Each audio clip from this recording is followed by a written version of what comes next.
The clink of silverware stopped when my daughter-in-law placed her fork beside her plate. "We need to address your living situation," she announced, tone-level eyes steady on me. The confidence landed first. My son shifted in his chair. He stayed quiet. She continued, unhurried. "We've made a decision. You have 30 days to move out." Air stalled around the table.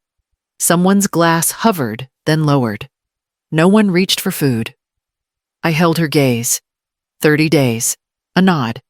That's standard. A chair creaked. My sister-in-law pressed her lips together. Across from me, my brother stared at the tablecloth as if it might explain what he was hearing. "You're removing me from my home," I said. Her smile tightened. "We're repositioning the property." My son leaned forward. "Mom, don't take it personally."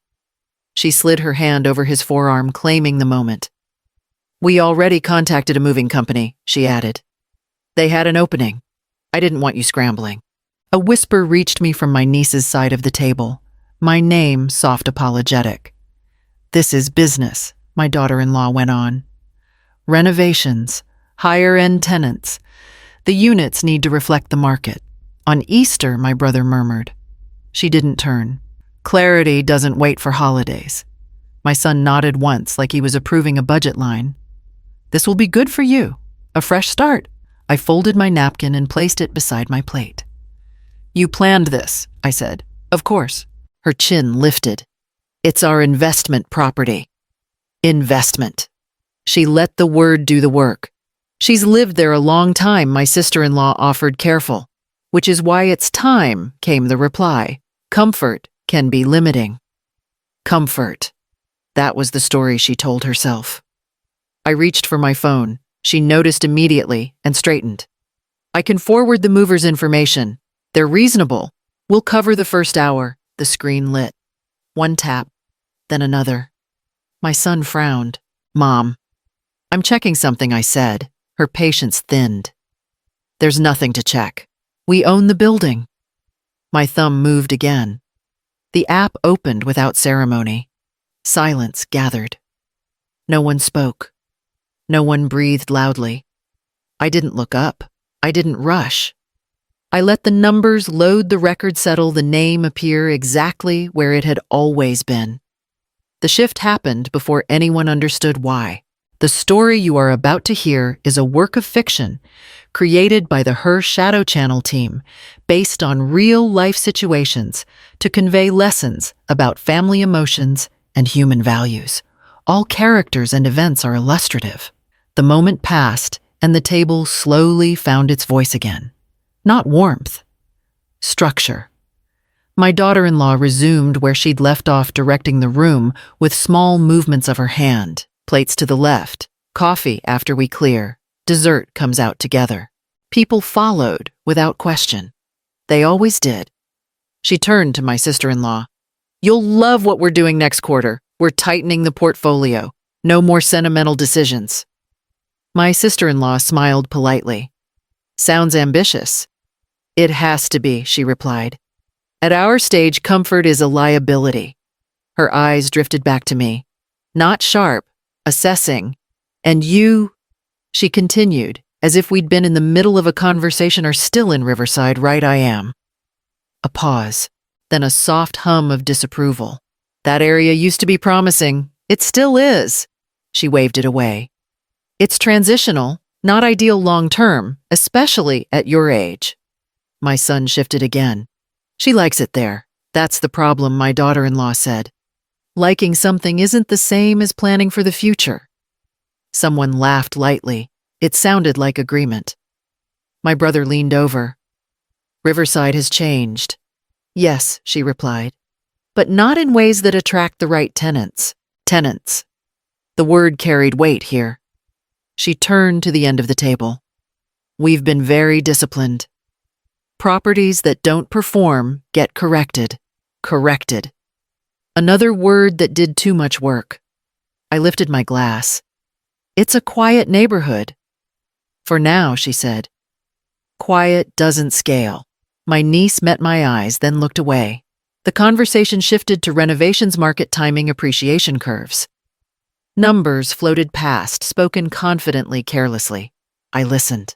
Not because I needed the lesson, but because I recognized the language. Eventually, my daughter-in-law circled back. "You've been there a long time." "Yes." She tilted her head. "Still renting?" I nodded once. She smiled, satisfied. That explains a lot. No one challenged her.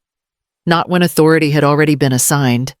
I sat there, hands folded, feeling the familiar distance settle in. Not new, just clearer. They weren't speaking to me. They were speaking over me. My daughter-in-law leaned back as if the floor were hers. "We've mapped it out," she announced, folding her hands. "Short-term disruption, long-term upside." My son nodded. "Renovations first." "Full refresh," she added. "New flooring, updated fixtures. The units will finally justify market rate." My brother glanced at me, then away. "We've been tracking the numbers for months," she continued. "Comparable properties, turnover rates, tenant profiles." My niece blinked. "You've been doing what research?" she replied. "Responsible owners do their homework." Owners. She didn't hesitate on the word. "We already know what the rents should be," she went on. "They're underpriced. That won't continue." My sister-in-law spoke carefully. "You've talked to the tenants." "Of course." A small smile. "They come to us with questions." That landed wrong. It always does when someone believes access equals authority. "They've mentioned repairs," she said. "Delays. Confusion about who approves what." My son frowned. "I thought management handled that." She waved him off. "We're streamlining. Too many layers create inefficiency." I watched her speak with the ease of someone used to being believed. "We'll bring in contractors," she said. "Stagger the work, raise rents gradually, by how much my brother asked." "Enough," she replied. "The neighborhood supports it." She turned to me again. "This is why the move makes sense. You shouldn't be in the middle of a construction zone." "I've managed before," I said. She smiled, indulgent. "Not like this." My son added, "We'll help you find something better. Better, larger, louder. They've been paying below value for years," she continued. "That ends now." I recognized the cadence, the certainty, the confidence built on summaries, not documents. She reached for her glass. "It's our responsibility to optimize what we own." Own. I felt the click then. Not anger. Recognition. She wasn't bluffing. She believed it. Somewhere between spreadsheets and conversations, a mistake had settled in and grown roots. A property confused. A name assumed. Authority borrowed and worn like it fit. I looked down at my phone again, not to interrupt, not to correct, just to confirm the line where confidence met the wrong record. They waited for me to react.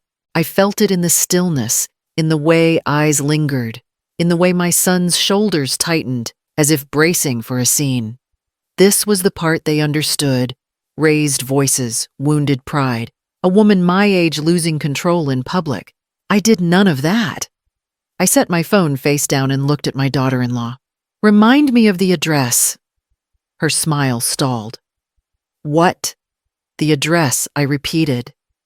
"Calm, even, the building you're talking about." A beat passed. My sister-in-law shifted. My brother cleared his throat, then stopped.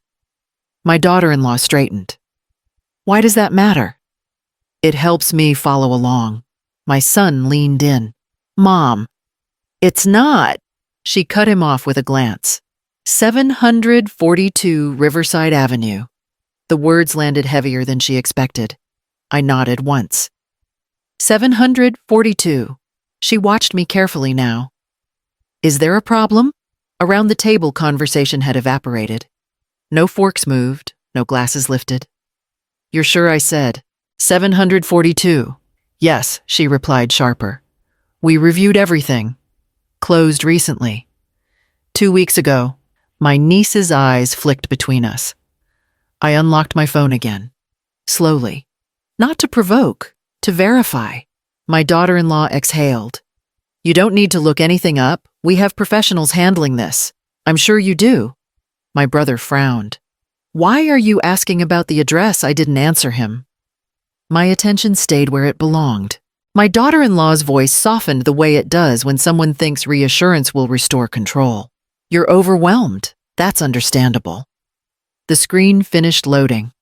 I didn't show it yet. I didn't say anything at all. The silence stretched thick and uncomfortable until it pressed against her confidence and found a weak place. Something had shifted. No one knew why, but they all felt it. I turned the phone so only I could see it. My daughter-in-law leaned forward anyway. You don't need to do this. I do, I replied, still looking down. For myself.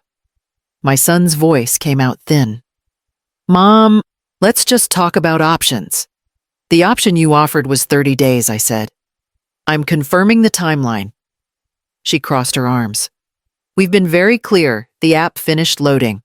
I scrolled once, then stopped. I own the building, I said. The words didn't land at first. They hovered misplaced. She laughed. Not loudly, reflexively. That's not possible. I lifted my eyes. It is. My brother leaned forward. What do you mean you own it? I purchased 742 Riverside Avenue years ago, I said, quietly, legally. My daughter-in-law shook her head. We closed 2 weeks ago. You closed on a property I agreed, not mine. My son stared at me. Mom. I turned the screen toward them. County records. Ownership history. The deed. She reached for the phone. I didn't pull it away. Her mouth opened, then closed. She scrolled faster than she needed to. Her jaw tightened. That's not right, she said. The realtor. Sold you a different address, I said. Same street. Not the same building. My sister-in-law whispered my name. I bought it years ago, I continued. I've paid the taxes, approved repairs, managed tenants. My son looked from the screen to my face. You never said anything. You never asked, I replied. My daughter-in-law's voice rose. You expect us to believe you've been hiding this. I wasn't hiding, I said. I was living. She stared at the phone like it had betrayed her. I took it back and locked the screen. You can't remove me from property I own. No one spoke. The authority she had worn so comfortably slipped. Not dramatically, just enough. Enough for the truth to stand where her certainty had been. The silence broke unevenly. You're telling us, my daughter-in-law said, voice tight, that you've been doing all of this alone. For years, I replied. My son shook his head slowly. Why wouldn't we know? Because the structure worked, I said. And it didn't require anyone's approval. She pressed her palms to the table. You don't look like a landlord. I let that sit. That's intentional. My brother leaned back. Start from the beginning. I formed a limited liability company after your father died, I said. One property at first, then another. The name stayed off everything personal. My sister-in-law frowned. Why? Because anonymity keeps things clean, I replied. Tenants don't need my life story. Inspectors don't need my age. My daughter-in-law scoffed. So you hid behind paperwork. I used it, I corrected. There's a difference. My son rubbed his face. 7 years. Yes, I said. 7 years of leases, repairs, inspections, compliance. She leaned forward. You've never called us. Never asked for help. I didn't need it. You handled everything yourself. When a pipe burst, I showed up, I said. When a tenant lost work, I adjusted terms. When the city updated requirements, I complied. My niece whispered, I thought you just lived quietly. I do, I said. Quiet doesn't mean idle. My daughter-in-law's voice dropped. And the apartment you live in. Owner occupied, I said, designated.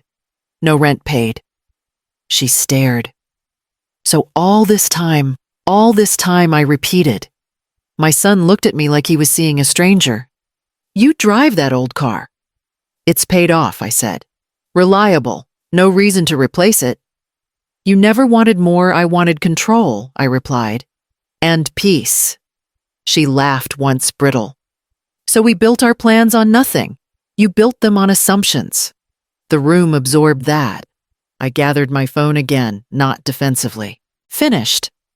I wasn't being secretive, I said. I was being patient. No one argued. The story they'd told themselves about me had nowhere left to stand. I unlocked the screen again, this time without ceremony. The notice you're talking about wasn't issued to me, I said. It was issued because of a violation. My daughter-in-law stiffened. What violation? Unauthorized subleasing, I replied. Repeated, documented. My son frowned. That doesn't make sense. It does, I said. When a lease prohibits short-term rentals and someone lists a unit anyway, her eyes flicked to him. Just once. You told me management approved it, he said. She didn't answer. I sent a written warning months ago, I continued.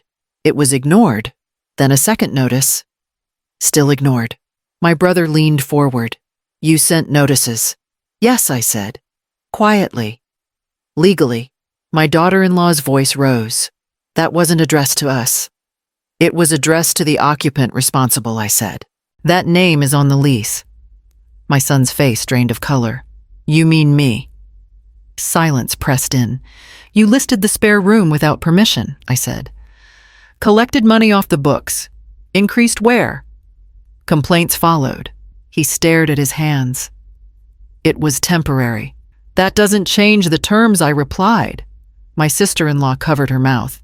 So the eviction was already in motion, I said. 30 days. Standard. My daughter-in-law laughed sharp and short. You're doing this to punish us. I'm enforcing the agreement, I said. The same one you wanted to use against me. She opened her mouth, then closed it. My brother shook his head slowly. You tried to remove her from a place she owns, and exposed your own breach in the process, I added. My son finally looked at her. You said you had this handled. She swallowed. I thought we did. I locked the phone and set it down. I won't escalate this, I said. Compliance resolves it. My son nodded, small and ashamed. Around the table, the story flipped without drama. No raised voices, no gloating, just the weight of consequence settling where confidence had been. My sister-in-law broke the quiet first. I don't understand why you never told us. I didn't answer right away. I looked at my son instead. He was staring at the table, hands clasped like he was trying to hold something together. I did tell you, I said. Just not in ways you were listening for. My daughter-in-law scoffed under her breath. That's convenient. It's honest, I replied. After your father died, people stopped asking who I was. They started deciding for me. My brother nodded slowly. You pulled back. I simplified, I said. There's a difference. My son looked up. You could have corrected us. I tried, I said, years ago. I explained my work once. Twice. Each time it was met with advice I didn't ask for. My niece leaned forward. So you just stopped? Yes. My daughter-in-law crossed her arms. And you let us assume things. I let you speak, I said. You were very confident. She opened her mouth, then shut it. I didn't hide what I built. I continued. I stopped advertising it. I stopped dressing it up so it would be taken seriously. My sister-in-law whispered, We thought you were struggling. I was grieving, I said. And I was busy. My son swallowed. Busy doing all of this. Busy choosing peace, I said. Busy deciding what parts of my life were public. My daughter-in-law's voice softened, unsure now. You let us underestimate you. I didn't invite it, I replied. But I didn't correct it either. I gathered my phone and slid it into my bag. Silence isn't weakness. Sometimes it's a boundary. No one argued. They were finally listening, and I wasn't raising my voice to earn it. My daughter-in-law stood so abruptly her chair scraped the floor. I owe you an apology, she said, voice tight but audible to everyone. I crossed a line. No one interrupted her. That alone was new. I thought I was helping, she continued. I thought you needed direction. Stability. My sister-in-law nodded quickly. We were worried about you, my brother added. It came from concern. I let the words settle before answering. Concern doesn't require control. My daughter-in-law's shoulders dropped. I spoke to you like you were incapable. Yes, I said. You did. She swallowed. I'm sorry. I didn't rush to respond. When I did, my voice stayed level. I accept the apology. I don't accept the explanation. My son looked up. Mom, this isn't about blame, I said. It's about boundaries. My daughter-in-law met my eyes again. Tell me what you need. I need respect that doesn't depend on proof, I said, and decisions about my life that don't happen without me in the room. She nodded once. That's fair. I won't be discussed as a problem to solve, I continued. And I won't be managed. My sister-in-law reached for my hand, then stopped herself. My son spoke carefully. Can we move forward? We can move differently, I replied. My daughter-in-law took a breath. I won't speak for you again. Good, I said. And I won't explain myself to earn a place at the table. The room felt quieter, not relieved, adjusted. I'm not asking anyone to feel bad, I added. I'm asking you to remember this the next time confidence feels easier than curiosity. She nodded again, slower this time. The apology stood where it was. Accepted. Limited. Some things mend. Others set new rules. I stood first. Thank you for the meal, I said, gathering my bag. The words were polite. Final. My son rose halfway from his chair. Mom, you don't have to go. I do, I replied. I'm done for today. My daughter-in-law opened her mouth, then closed it. She nodded once. I understand. That's new, I said not unkindly. My sister-in-law offered a tight smile. Drive safe. I always do. At the door, my son followed. I should have listened sooner, I met his eyes. Listening isn't something you schedule after you're embarrassed. He nodded. I'll do better. Do it quietly, I said. That's how it sticks. Outside, the air felt lighter. I didn't rush. I never rush when I'm certain.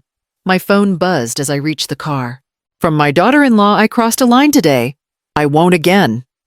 I replied with a single sentence. Keep your word. As I drove, my niece's voice came through the hands-free. Aunt Maribel, wait.